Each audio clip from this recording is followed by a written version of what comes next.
everyone, and welcome to my kitchen. My name is Lazare, and I'm the author of the budget-friendly vegan cookbook, Healthy Meals for a Plant-Based Diet. Inside it's got 145 recipes for plant-based meals that are made with everyday pantry staples, ingredients you'd find at your local grocery store to help you live a more varied and delicious plant-based life. And today I'm really excited to be here in support of the Toronto Vegetarian Association to walk you through a demo of one of the recipes from my book. As you know, this is in support of Toronto Veg Fest, which we are all doing virtually this year because we can't be together down at the beautiful Harbourfront. Hopefully next year we'll all be back together celebrating all the great vegetarian and vegan things that Toronto has to offer. In the meantime, for now, welcome to my kitchen. I'm going to take you through a cooking demo. A few weeks ago I posted a recipe on social media for some cherry hand pies. And they were a take on a recipe from my book where I included blueberry hand pies. Blueberries are one of my favorite summer fruits, and I do love blueberry pie, but I also don't like to have to share it. So I came up with a hand pie recipe, which meant I could have my own pie. Talking with the TVA, we thought this would be a great recipe to share with you guys, but because we're approaching mid-September, and we are right in the middle of fall, which means apple picking and apple season, and all the warm, savory sweet desserts start coming out, I thought we'd take a fall twist on this recipe and we'd make an apple hand pie recipe for you. So that's what we're doing today, apple cinnamon hand pies. They're sure to become a favorite of yours. They're really easy to make. They don't take very long at all. And who doesn't love getting their own piece of pie in their hand? So I'm choosing Honeycrisp apples for this recipe. Honeycrisp are my favorite apples. They're really dense, they're really big, and they're a very sturdy apple, and they really hold up to heat well. So they're the perfect apple to use when you're baking any apple-based desserts. If you don't have Honeycrisp or your grocery store's out of it, you can use any other really dense apple. Granny Smith is a classic for apple pie dessert, so you could go ahead and use a Granny Smith if you want, a Honeycrisp, Pink Lady, anything that feels really firm to the touch. Just stay away from really watery apples like a Red Delicious apple or Macintosh. They won't hold up the same way in your dessert. So we're going to get started with our dough. You do need some time to set up the dough for this recipe, like any pie dough. It does need about 15-20 minutes in the fridge to chill. So we're going to go ahead and make our dough. Then we'll pop it in the fridge, we'll let it chill, and that's the point when we'll preheat our oven, get our apple pie filling going. And by the time that all comes together, the dough is ready to roll out and make into our hand pies. So let's get started. In here I've got 1.5 cups of all-purpose flour. You can use all-purpose, you could use a light spelt flour, a mix of all-purpose and whole wheat flour. You could even use a gluten-free 1-to-1 flour for this recipe. It's a pretty easy and fairly forgiving pie dough, so any type of flour that you have would absolutely work. So to this, I'm going to go ahead and I'm going to add a 1/4 teaspoon of salt. Just a nice kosher salt in there. And then we're going to add 2 tablespoons of brown sugar. So typically in a pie dough you would use a granulated sugar, but because we're really trying to carry through those warm, savory, apple, cinnamony, brown sugar flavors, I'm going to use the brown sugar in the dough. It just gives the dough a little bit more flavor. Typically pie doughs can be a little bland. They're just usually the vessel that holds all that really great juicy filling, but I want the dough, because it is quite thick in this recipe, I do want the dough to have some flavor as well. So we'll do 2 packed tablespoons of brown sugar into our dough. Just like that. And then we're going to add some cinnamon to our dough. So we're going to add about 1/2 teaspoon of cinnamon. As I said, we're really flavoring this dough so that you get that warm cinnamon apple flavor right throughout the whole bite. It's not just in the middle. Alright, I'm just going to give that a quick little stir around. So we've got our flour, our cinnamon, our sugar, and our salt. Basic dry ingredients for a pie crust. You can use this pie crust, by the way, to make a regular pie if you want. If you don't want to do hand pies, you want to do a traditional pie, this will make enough for like a 9-inch pie dish. If you just double the recipe, then you've got top and bottom pie crust. So if you want to make a whole pie, by all means use this same recipe, and you can turn it into a regular pie or into hand pies. So now I'm going to add some butter to our recipe. So this is 1/2 cup of cold vegan butter. I use Basil Vegan. You can get it in the tub, and they actually have plant-based sticks now that you can use as well. I find it's really great for blending into doughs. It also makes a really great buttercream frosting, but you can use whichever vegan butter you prefer. The trick about this is to keep the butter cold. And the reason you want to do that is that when you bake a pie crust, you crumble the butter into it till it forms little nuggets. And those little nuggets, when they're cold and they go into a hot oven, the steam, the water evaporates, creating these little steam pockets, and that's what gives you those lovely flaky layers in your dough. So it's really important to chill your butter before you put it in the dough and to keep your hands out of this dough. That's the most important thing. So I'm going to go ahead and I'm going to add my butter into the dough. And I've been chilling this butter for about 30 minutes or so beforehand. So I'm going to put that right in there. And then to cut the butter into the dough, I'm using this handy little tool called a pastry cutter. If you don't have one of these, just grab a couple of knives or even a couple of forks. Take them, work in a crisscross motion, and cut that butter into your pie dough. As I said, just try and keep your hands out of the dough. The heat from your hands will warm that butter, and if the butter is melted before it goes into the oven, you won't get that nice flaky rise on your dough. So I'm literally just going to mash this around. If you guys can see that happening in here. And we're going to crumble the butter into the dough just until it forms little nuggets about the size of baby peas. So I'm just going to keep working that here. It just takes a minute or two. As I said, if you have a pastry cutter like this, it goes really quickly. You can get these like at the dollar store or on Amazon, or any kitchen supply store will definitely have one. And they're not expensive. They're only a few dollars. So if you tend to make a lot of pie doughs, it's worth it to have one of these around. So there we go. So as you can see, it's a very flaky dough. There's lots of little nuggets of butter in there. So that's ready to go. And now we're going to add some water. And that water is going to bring the dough together. So I am going to take half a cup of cold water. Just cold tap water is fine. I'm going to add it to our dough, just like that. And I'm going to give it a stir. And you want to bring the dough together. Again, use a dough whisk or a spatula or anything that you have on hand to bring the dough together, and just try very hard to keep your hands out of the dough until the very end, so that we're not overworking that butter and melting it before it gets a chance to hit the oven. Alright, so this is coming together. You want to just bring it till it's just combined. Don't overwork it, because then you will activate more gluten, and then your pie dough again will be tough and dense, and it won't be as light and flaky. So, alright, one quick turn with my hands and keep them out of there. Pie dough. So I'm going to take that now. I'm going to cover it with saran wrap, or if you don't want to use plastic, use a tea towel. Pop it in the fridge for about 15-20 minutes. And then it'll be ready. It'll be nice and firm and ready to roll out to make your hand pies. So I'm going to move this away over here. I'm going to pop it in my fridge. I'll be right back. And I'm going to show you. I have one that's already done that I've pre-chilled to demonstrate. That's our pie dough. And I'm basically going to roll it out on a floured surface, and we're going to make the shape of our hand pies in a few minutes. Before we do that, let's get started on our apple pie filling. So, as I mentioned, I'm using Honeycrisp apples. They're a great apple for baking. Use any apple you've got on hand. If you've gone apple picking, then hey, great, whatever you brought home, turn it into hand pies. So I've got 3 good-sized Honeycrisp apples cut up in a bowl here. And I'm just going to add a little bit, about a teaspoon of lemon juice to them. And the lemon juice just keeps them, it adds, well, it does 2 things. It adds a lot of brightness and just another layer of flavor to your apples, but it also keeps them from browning. So while you're prepping everything else and getting it ready, apples, because they tend to oxidize very quickly and they turn brown as soon as you peel the skin off them and the oxygen, the air hits them, it's a good idea to sprinkle some lemon on them so that they don't turn all brown before you actually get them in the oven. So let's move this over here. All right, apple pie filling. So we have 3 apples, as I mentioned, skinned and diced, in here with some lemon juice. I'm going to go ahead and add a 1/4 cup of granulated sugar to this. Into the bowl, there we go. And I'm going to add a 1/4 cup packed brown sugar. Again, we really want those apple, cinnamony, brown sugary flavors to come through this dish. So granulated sugar will give you the sweetness and help balance out some of the tartness from the apple, but the brown sugar will really give it that deep caramel-like flavor. I'm also going to add 1/2 teaspoon of cinnamon and a 1/4 teaspoon of nutmeg to this. And that's what makes it apple cinnamon.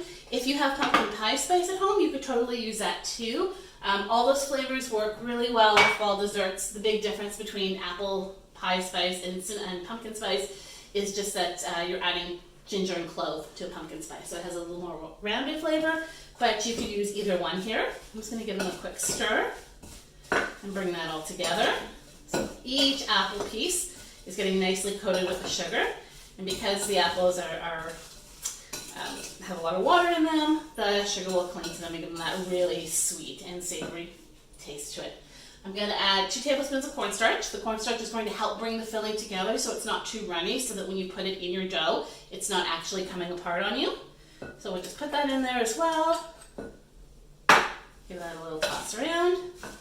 Perfect. It smells so good right now. So appley and cinnamony, and just, it smells like fall in my kitchen, even though it's like 85 degrees out today. All right, so the last thing we're going to do is we're going to add 1.5 cups of water to this. So pour that in.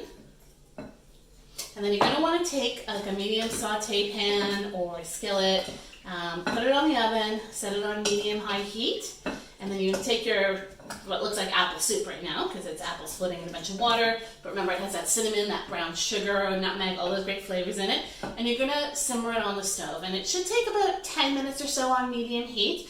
You basically want to cook it down till you've reduced most of the liquid.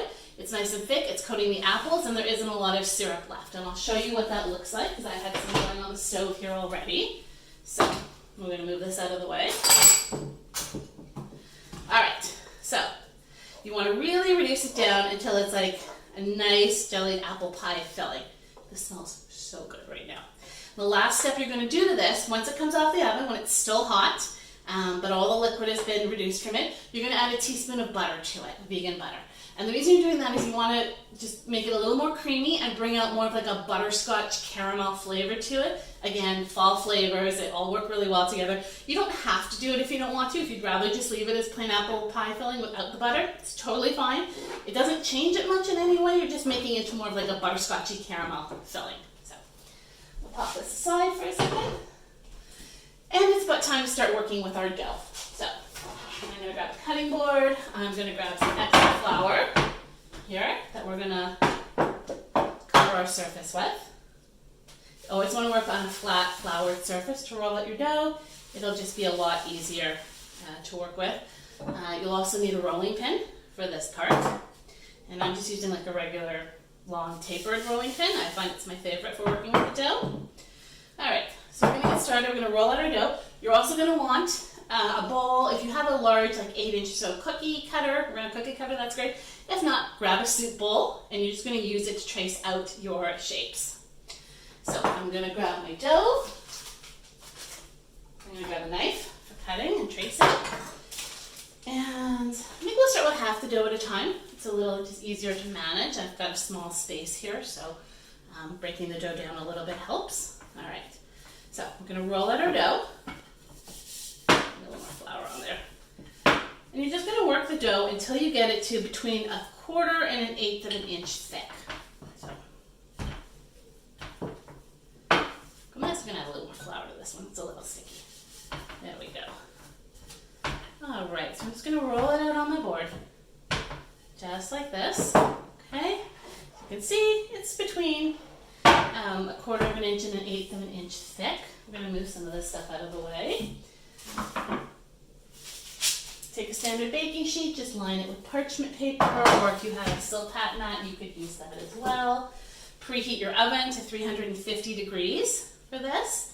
And I'm going to grab my bowl, my knife, and we're literally just going to trace around until we get a nice circle. And there we go, beautiful little pie circle. Place it on your baking sheet. We'll roll it all out. We'll do another one. I'll do a couple for you. This recipe will yield about, depending on how big you make them, you can get anywhere from, I'd say, 8 to 10 hand pies. You could probably stretch it to 12 if you did, if you used a really small cookie cutter or bowl. If you wanted to make like mini bite-sized hand pies, that would absolutely work, and then you can make more of them. But generally, I get about 10 when I do these for my kids. My kids love these. You can use any flavor combination in this. So we've done blueberry. We did cherry ones a few weeks ago because we scored some beautiful, beautiful dark red cherries. Apple cinnamon is always a great one for the fall, but you can use any flavor combination that you like. You could even turn it into like you could do a peanut butter banana, or if you want to make a vegan plant-based Nutella, you could do a chocolate banana one. And then if you just omit the sugar from the dough, or from most of the sugar from the dough, you could turn these into savory pies as well. You could add some herbs into the dough and then do like a vegetable patty pie as well. So there's another one that I've got for you. Okay, nice little pie circle. I'm going to put them on my baking sheet, and now we're going to grab those apples that we just made.